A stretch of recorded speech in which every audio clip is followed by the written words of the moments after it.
कुछ साल पहले एक आदमी था, अच्छी नौकरी करता था, फैमिली थी, बीवी बच्चे थे, अपनी जॉब में सेटल था। लेकिन फिर अचानक उसे जिंदगी में बहुत सी मुश्किलात का सामना करना पड़ता है और वो इंसान फैसला करता है कि अब ये जिंदगी जीने के लायक नहीं है। इतनी कहानी सुनकर आपके जहन में यह आएगा कि शायद उस इंसान ने अपनी जिंदगी को खत्म करने का फैसला लिया हो। हरगिज नहीं। आज वो इंसान एक मल्टी मिलियन डॉलर कंपनी का सीईओ है, फोर्ब्स में नाम आता है, दुनिया उससे इंस्पायर होती है। अपनी जिंदगी खत्म करने से मल्टी मिलियन डॉलर कंपनी का सीईओ बनने तक, इस सब के बीच में क्या हुआ? इस सब के बीच में आपको यह लगेगा कि शायद उसने थेरेपी ली हो, नहीं। शायद कोई मिरेकल हो गया हो, नहीं। शायद जिंदगी का कोई नया सबक मिल गया हो, नहीं। उसके हाथ एक किताब लगी, एक ऐसी किताब कि जिसने उसकी जिंदगी पलट कर रख दी, क्योंकि जिंदगी पलटने के लिए सोच बदलना जरूरी होता है और किताबें सोच बदलती है। सोच आपके फैसले बदलती है और फैसले आपकी जिंदगी बदलते हैं। 2026 का आगाज है और 2026 में ऐसी 5 किताबें कौन सी हैं जो आपको पढ़नी चाहिए, क्योंकि ये 5 किताबें ऐसी हैं जो दुनिया के वर्ल्ड लीडर्स, बिलियनर्स, सीईओज, सब पावरफुल लोग ये किताबें पढ़ते हैं और ये किताबें आपकी सोच बदल सकती हैं। लेकिन यहां पर एक बात आपने और नोट करनी है कि इन 5 किताबों में से एक किताब ऐसी भी है जो अमेरिका की प्रिजन्स में, अमेरिका की जेलों में बैन है, क्योंकि ये किताब इतनी पावरफुल है कि इसको पढ़ने के बाद जेलों में मौजूद कैदी मैनिपुलेटिव हो गए थे और गार्ड्स को मैनिपुलेट करते थे। कैसे, वो सब आपको मैं बताता हूं, लेकिन पहले यह समझना जरूरी है कि आज पाकिस्तान में हर साल कितने स्टूडेंट्स ऐसे हैं जो अपने एग्जाम्स में फेल होते हैं, कितने लोग ऐसे हैं जो नौकरियों के इंटरव्यूज में रिजेक्ट हो जाते हैं और कितने कारोबार ऐसे हैं जो हर साल बंद हो जाते हैं। लेकिन यही रेशो आप अगर अमेरिका की देखें तो अमेरिका में सक्सेस रेट पाकिस्तान के सक्सेस रेट से 3 गुना ज्यादा है। क्या फर्क है? इंसान वही है, 24 घंटे वही है, इंसान का दिमाग वही है, फर्क है माइंडसेट का। और माइंडसेट को बदलने के लिए सबसे पावरफुल टूल ये किताबें होती हैं। तो आज इन 5 किताबों की बात करते हैं, क्योंकि हर किताब की अपनी कहानी है, हर राइटर की अपनी एक दास्तान है। कहानी क्या है, आइए समझते हैं।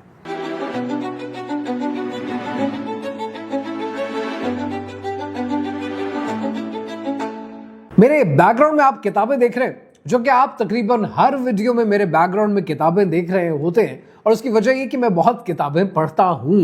और जब मैं ये किताबें पढ़ता हूं तो अक्सर आप लोगों के मैसेजेस आते हैं कि जो किताबें आप पढ़ते हैं इसके बारे में हमें बताएं, अपनी लाइब्रेरी के बारे में बताएं, या फिर जो किताब आप लिख रहे हैं उसके बारे में बताएं।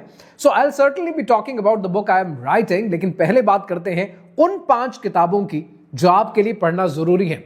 स्टार्ट करते हैं नंबर 5 से। कॉल न्यूपोर्ट की एक किताब है। कॉल न्यूपोर्ट एक ऐसा इंसान है कि जो MIT का प्रोफेसर है, कंप्यूटर साइंसेस का PhD है, 7 दुनिया की बेस्ट सेलिंग किताबें लिख चुका है। लेकिन जो हैरानगी की बात है ना इस राइटर के बारे में, जो आप सुनकर लिटरली हैरान हो जाएंगे, 7 वर्ल्ड रेनाउंड किताबें लिखने वाला इंसान, इसने कभी जिंदगी में सोशल मीडिया इस्तेमाल नहीं किया। Right now you're actually looking at something quite rare, because I am a millennial computer scientist, book author, standing on a TED stage, and yet I've never had a social media account. कोई Facebook नहीं, कोई Instagram, कोई YouTube नहीं, कोई TikTok, कोई Twitter नहीं, कुछ use नहीं करता। अब ये बात हैरानगी की बात इसलिए है, आज जिस दौर में जितने कनेक्टेड हम रहते हैं, हमें लगता है कि बगैर सोशल मीडिया के हमारी जिंदगी नहीं गुजरती। इसने ये साबित किया है कि इसके बगैर भी, सोशल मीडिया यूज करके बगैर भी आप मिलियंस कमा सकते हैं, और इसने अपनी किताबों से कमाए हैं। इसकी जो किताब है, ये किताब आपके लिए इसलिए इंटरेस्टिंग है क्योंकि ये किताब का नाम है डीप वर्क। और ये अपने इस किताब के अंदर कहता है कि हमारा जो दिमाग है ना, ये काम करता है फोकस के साथ, और जब आप फोकस के साथ कोई काम करते हैं, आप लिटरली कम ड्यूरेशन में वो अचीव कर लेते हैं जो लोग ज्यादा ड्यूरेशन में नहीं कर पाते।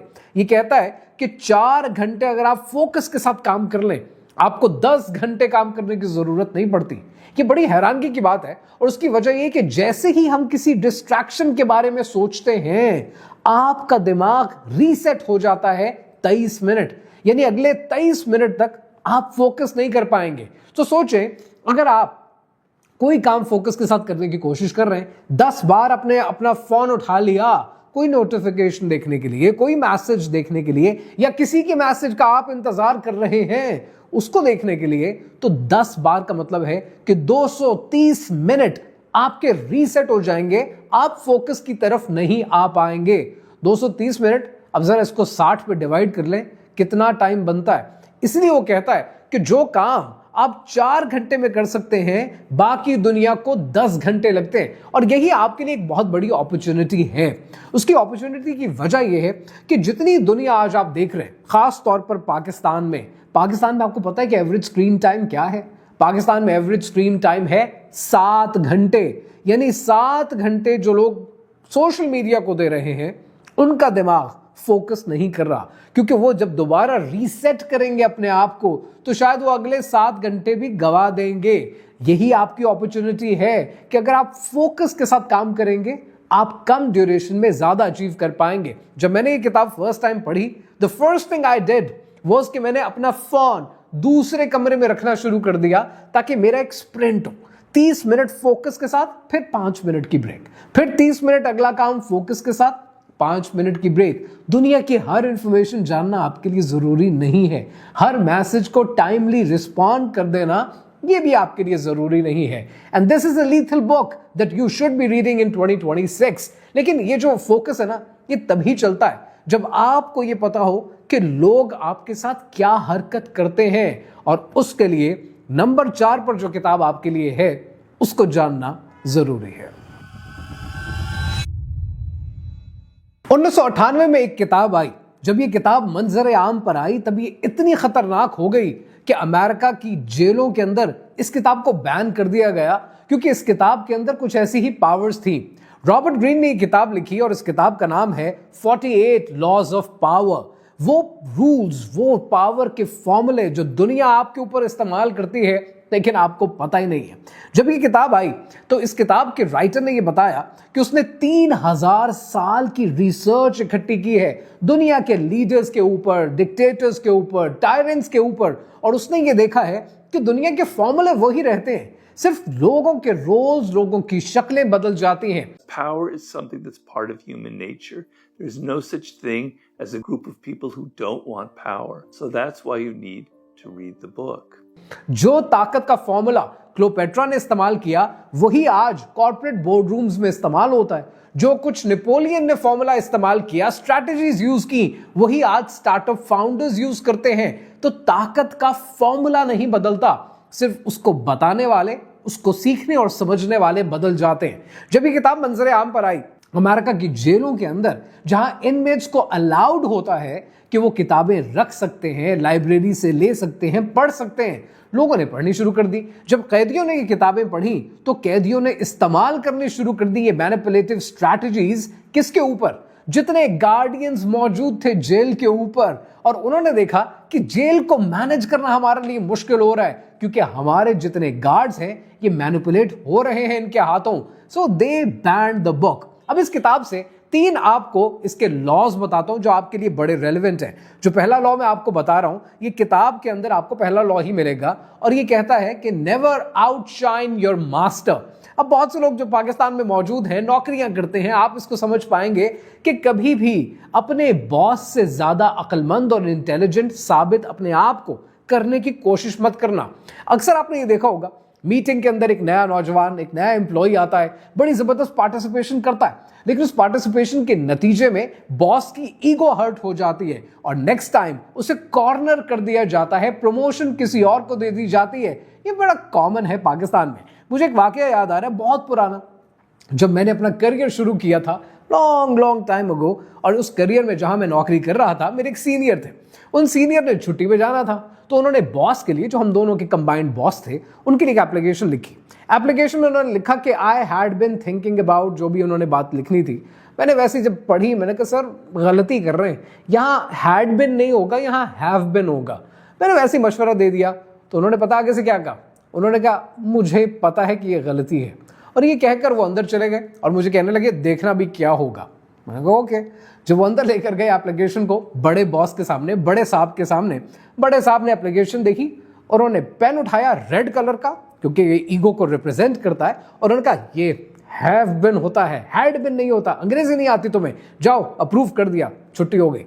फाइन। जब वो बाहर आए मैंने कहा ये किया क्या आपने, ऐਵੇਂ ही अपनी बेइज्जती करवाई आपने। तो कहने लगे कि भाई तुमने ये देखा कि मेरी छुट्टी अप्रूव हो गई, बॉस को उसकी ईगो मिल गई, मुझे मेरी छुट्टी मिल गई। So this is how this book tells you कि ये फॉर्मूला आपके लिए बड़ा कारआमद साबित होता है। इसी तरह एक और फॉर्मूले पे ये बात करते हैं जो इस किताब के अंदर आपको नंबर 4 पे मिलेगा, मेरे लिए ये नंबर 2 है आपके लिए। और ये फॉर्मूला कहता है कि always say less than necessary.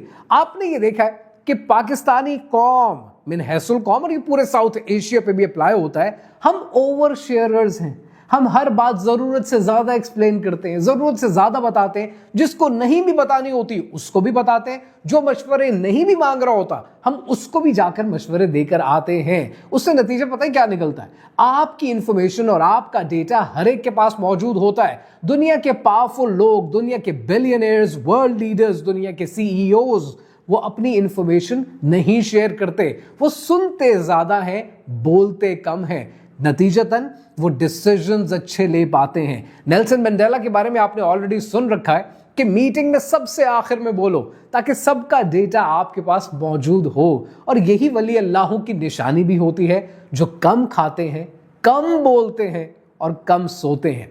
फिर तीसरा फॉर्मूला इस किताब का, जो कि इस किताब का फॉर्मूला नंबर या लॉ नंबर 48 है, पावर का लॉ, और वो कहता है कि पानी की तरह फॉर्मलेस रहो, बहते रहो, फ्लेक्सिबल रहो। जितनी दुनिया में आपने लोगों को देखा है कि जो अडेप्ट कर लेते हैं, आज वो वर्ल्ड लीडर्स में मौजूद हैं। आज आपने उन पॉलिटिशियंस को भी देखा है जो वक्त के साथ साथ अपने आप को अडेप्ट नहीं करते, वो रिडंडेंट हो जाते हैं, दुनिया उनके साथ चलना नहीं चाहती है। वजह क्या है? वजह यह है कि आप जितने फ्लेक्सिबल होंगे, आप अपने आप को वक्त के साथ साथ मोल्ड करते जाएंगे। और ये जानना बहुत जरूरी है। हजरत लुकमान अलैहिस्सलाम ने कितनी अच्छी नसीहत की थी अपने बेटे को, और उन्होंने ये नसीहत की थी कि अपनी जमीन पर, इस जमीन पर अकड़ कर मत चलो, क्योंकि तुम अपने पांव से जमीन को उखाड़ नहीं सकते। जितने फ्लेक्सिबल रहोगे उतना ही कामयाब रहोगे।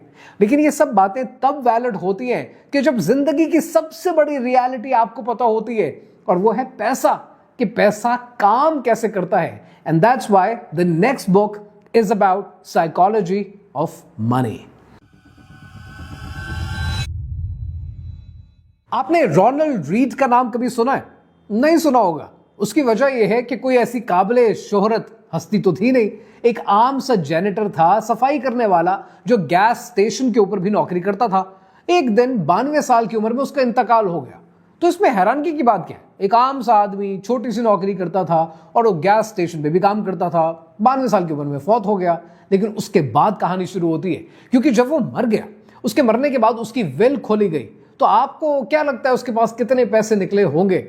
इतनी नौकरी में कितने पैसे होते हैं और कितने इंसान सेव कर सकता है? आपकी हैरानगी के लिए कि उसके पास $8 मिलियन निकले। जब इतने सारे पैसे लोगों ने देखे तो लोग हैरान हो गए कि ये करता क्या था अपनी जिंदगी में, जहां पर हार्वर्ड के MBA स्ट्रगल कर रहे हैं, आईवी लीग्स के ग्रेजुएट स्ट्रगल कर रहे हैं। तब उनको ये समझ में आया कि ये 40 साल से थोड़ा बहुत डेली बेसिस पर इन्वेस्ट करता था। और यहीं से मॉर्गन हाउसल ने अपनी किताब साइकोलॉजी ऑफ मनी का आगाज किया। साइकोलॉजी ऑफ मनी में मॉर्गन हाउसल कहता है कि ये जो पैसा होता है ना, इसका मैथ के साथ इतना ताल्लुक नहीं होता जितना ताल्लुक इसका बिहेवियर के साथ होता है। और ये बात हम समझते नहीं है। रोनाल्ड रीड अपनी जिंदगी में मार्केट चढ़ गई, पैनिक हो जाओ, मार्केट गिर गई, पैनिक हो जाओ, डॉलर चढ़ गया, पैनिक हो जाओ, डॉलर गिर गया, पैनिक हो जाओ, वो ये सब कुछ नहीं करता था। वो मार्केट के उतार चढ़ाव पर परेशान नहीं होता था। वो रेगुलर बेसिस पर 40 साल डेली बेसिस पे मार्केट को स्टडी करके थोड़ा बहुत इन्वेस्ट करता था। और 40 साल के बाद उसको पता है क्या मिला? 40 साल के बाद उसको कंपाउंड इफेक्ट मिला। और ये बात वॉरेन बफे ने भी बहुत दफा अपनी किताबों में, अपने लेक्चर्स में कही है। और आइंस्टाइन इसके बारे में पता क्या कहता है कि ये दुनिया का 8वां अजूबा है कि जिसको आप कंपाउंड इफेक्ट कहते हैं। बजाय इसके कि आपके पास 1 मिलियन 10 मिलियन इकट्ठा आ जाए, अगर आप रोज थोड़ा थोड़ा करते रहेंगे, लेकिन रेगुलरली कंसिस्टेंसी से करते रहेंगे, आपको नतीजा मिल जाएगा। 1 महीने के लिए सुबह से शाम तक जिम में लगाने से आपकी सेहत रिकवर नहीं हो जाती है, लेकिन रोजाना 40 साल जिम जाने से आप सेहतमंद रहते हैं। ये है पावर कंपाउंड इफेक्ट की, जिसको लोग समझ नहीं पाते। और आप पाकिस्तान में कॉन्टिन्यूस बेसिस पे देखते हैं, क्रिप्टो आ गया सब भाग पड़ेंगे, क्रिप्टो बैठ गया सब निकल आएंगे, स्टॉक मार्केट चढ़ गई सब चले जाएंगे, स्टॉक मार्केट बैठ गई सब बाहर निकल आएंगे।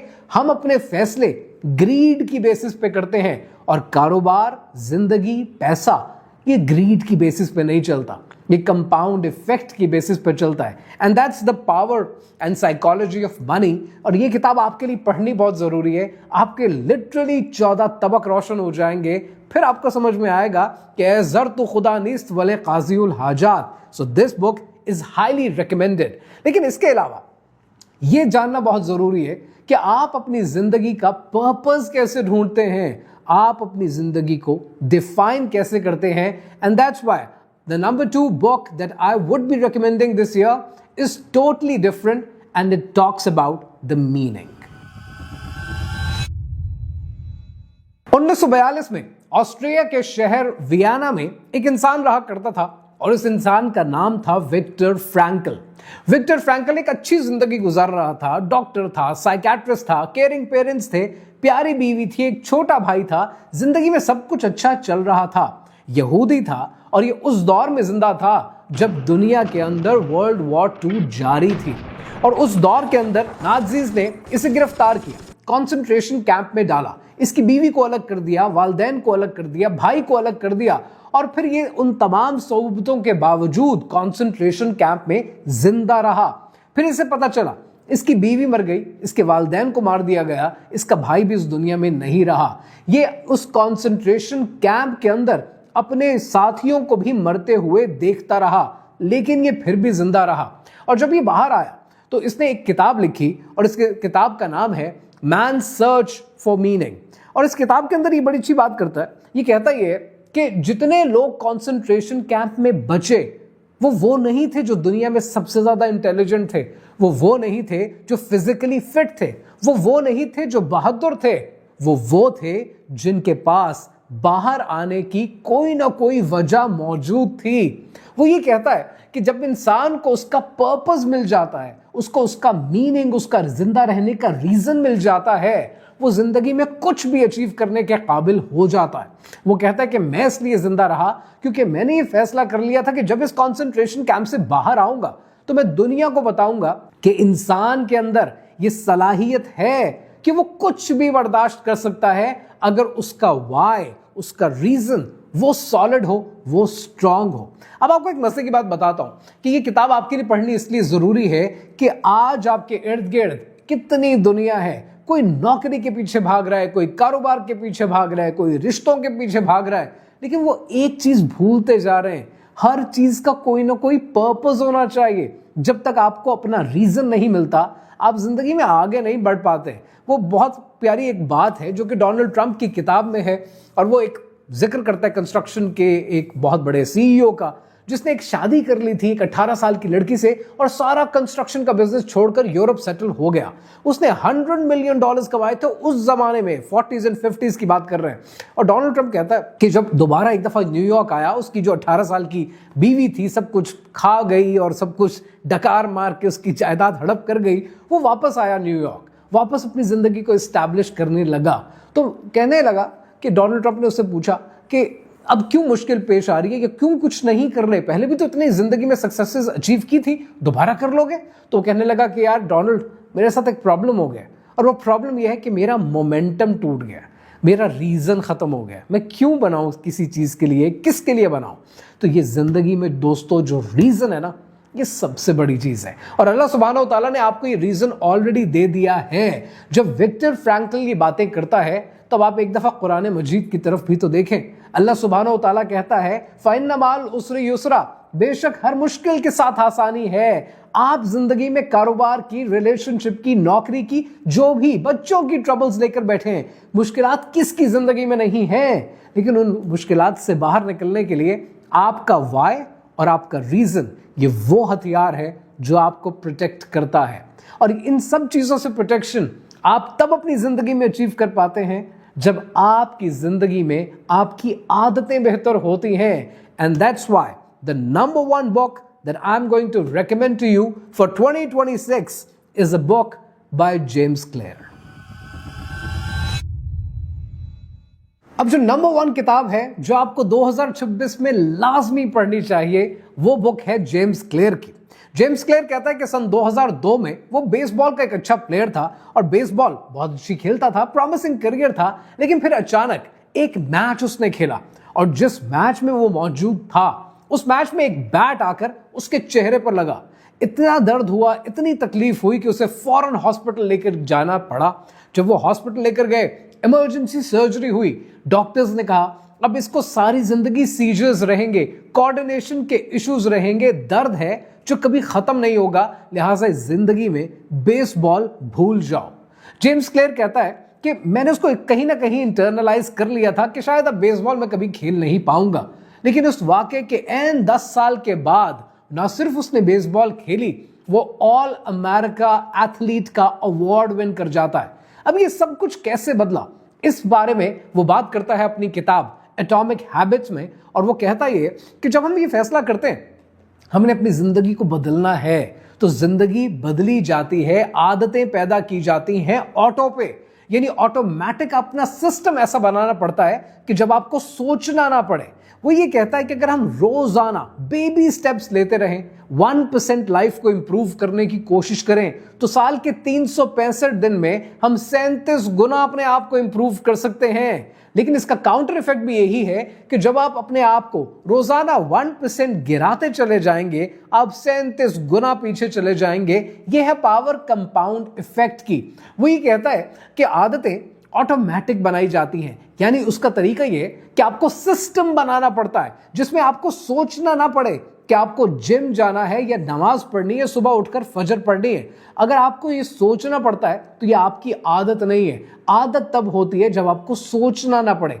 यानी अगर आपने सुबह फजर की नमाज पढ़नी है, बाजमात मस्जिद में जाकर पढ़नी है, तो उसका तरीका यह है कि आप रात को सोते फिर जल्दी हैं, फिर आप अपने कपड़े रेडी रखते हैं, आप वुजू का पानी तैयार रखते हैं। जब ये चीजें आहिस्ता आहिस्ता सिस्टम में कन्वर्ट हो जाती हैं, वो सिस्टम आपकी आदत बना देता है। ये कहने से नहीं हो जाता। 2026 के शुरू में सब कह रहे हैं इस साल ये कर दूंगा, इस साल वो कर दूंगा, लेकिन फिर हम आहिस्ता आहिस्ता एक एक महीना पीछे जाना शुरू हो जाते हैं और जितने ख्वाब होते हैं फिर कहते हैं ये भी नहीं हो पाएगा और ये भी नहीं हो पाएगा, अच्छा ये और ये तो नहीं हो पाएगा, शायद ये हो जाए, और फिर वो उतना भी नहीं हो पाता। वो ये बातें जब आपको ये बताता है अपनी किताब में, वो साथ ही साथ एग्जाम्पल्स बहुत अच्छी देता और वो एग्जाम्पल्स बड़ी ह्यूमनिस्टिक देता है और आपके लिए उसको मैं रेलेवेंट बना देता हूँ पाकिस्तानी इन्वायरमेंट में। आपने ये देखा है कि जब रमज़ान आता है तो सब लोग इबादत में लग जाते हैं, नमाज पढ़ते हैं, रोज़े रखते हैं, सदका देते हैं, ज़कात देते हैं, लेकिन वो पूरा इन्वायरमेंट इतना इनेबलिंग इन्वायरमेंट होता है कि हर कोई अपने टारगेट अचीव कर पाता है। लेकिन जैसे ही रमज़ान ख़त्म होता है पूरा इन्वायरमेंट बदल जाता है और सारी आदतें एकदम से गायब हो जाती हैं। वजह उसकी ये है कि हमने आदत बनाने की तो कोशिश की, हमने सिस्टम बनाने की कोशिश नहीं की। वो बड़ा अच्छा जुमला लिखता है, वो कहता है कि you do not rise to the level of your goals, you fall to the level of your systems. आप हमेशा अपने सिस्टम के लेवल पर आ जाते हैं। लिहाजा अच्छी आदतें अपनानी है, एटॉमिक हैबिट्स अपनी डेवलप करनी है, तो आपको रोजाना छोटे छोटे बेबी स्टेप्स लेने पड़ते हैं। अगर आपने मिसाल ले लीजिए, अगर आपने 12 किलो वजन कम करना है साल, तो इसका मतलब यह है कि आपको साल में 12 किलो कम नहीं करना, आपको जनवरी के महीने में 1 kg कम करना है। इसका मतलब यह है कि आपको एक हफ्ते के अंदर 250 ग्राम कम करना है। इसका मतलब यह है कि आपको आज जिम जाना है, कल से जिम नहीं जाना है। ये आप सिस्टम बनाते हैं तो आपकी आदतें बनती चली जाती हैं। अब जरा इन 5 किताबों को क्लोजली देखते हैं। डीप वर्क आपको फोकस समझाती है, 48 लॉज ऑफ पावर आपको पावर डायनामिक्स सिखाती है, साइकोलॉजी ऑफ मनी आपको सब्र सिखाती है, इसके अलावा मैन सर्च फॉर मीनिंग वो आपको जिंदगी का पर्पस बताती है, और एटॉमिक हैबिट आपको सिस्टम्स बनाने का कहती है। लेकिन आपको एक सच बताऊं, इन सब किताबों में कोई बात ऐसी नहीं है जो आपके लिए नई हो। ये सब वो बातें हैं जो कुरान और हदीस आपको बता चुके हैं। अगर आप क्लोजली इसको देखना चाहें तो एटॉमिक हैबिट जो आपको कहती है कि सिस्टम्स बनाओ, तो अल्लाह सुब्हानहू तआला ने और हमारे बुजुर्गों ने कितनी दफा आपको ये पहले बताया है कि अपने मामूलात जिंदगी इनको सही रखो, इन पर तवज्जो दो, बट हम उसको इग्नोर कर देते हैं। साइकोलॉजी ऑफ मनी आपको सब्र सिखाती है, और आपको अल्लाह सुब्हानो तआला ने क्या फरमाया है कि अल्लाह सुब्हानो तआला सब्र करने वालों के साथ है, पेशेंस करने वालों के साथ है। Likewise man search for meaning आपको जिंदगी का पर्पस बताती है, तो वो तो अल्लाह सुब्हानो तआला ने आपको ऑलरेडी दे दिया है कि इबादत के लिए आपको पैदा किया है, उसके बाद बाकी सब चीजें हैं। Same teachings are already there. Likewise 48 laws of power आपको पावर डायनामिक्स तो बताती है, लेकिन अगर आपको कुरान मजीद का इल्म हो तो आपको ऑलरेडी अल्लाह सुब्हानो तआला ने फिरौन की मिसाल देकर, नमरूद की मिसाल देकर, टायरेंट्स की मिसाल देकर आपको ऑलरेडी बता दिया कि ये लेसन्स मौजूद हैं, ये लेसन्स आपके सामने हैं। और अगर आप डीप वर्क की बात करें, फोकस की बात करें, तो रसूलुल्लाह सल्लल्लाहु अलैहि वसल्लम ने इरशाद फरमाया, जिसका मफहूम ये है कि कम बोलो और जितना बोलो ये मेक श्योर करो कि वो मीनिंगफुल हो। ये सारी टीचिंग्स आपके सामने मौजूद हैं। मैं ये नहीं कह रहा कि ये किताबें आपको नहीं पढ़नी चाहिए, ये किताबें आपको लाजमी पढ़नी चाहिए 2026 के लिए, अपनी जिंदगी में तब्दीली लाने के लिए, अपने फैसले बेहतर करने के लिए।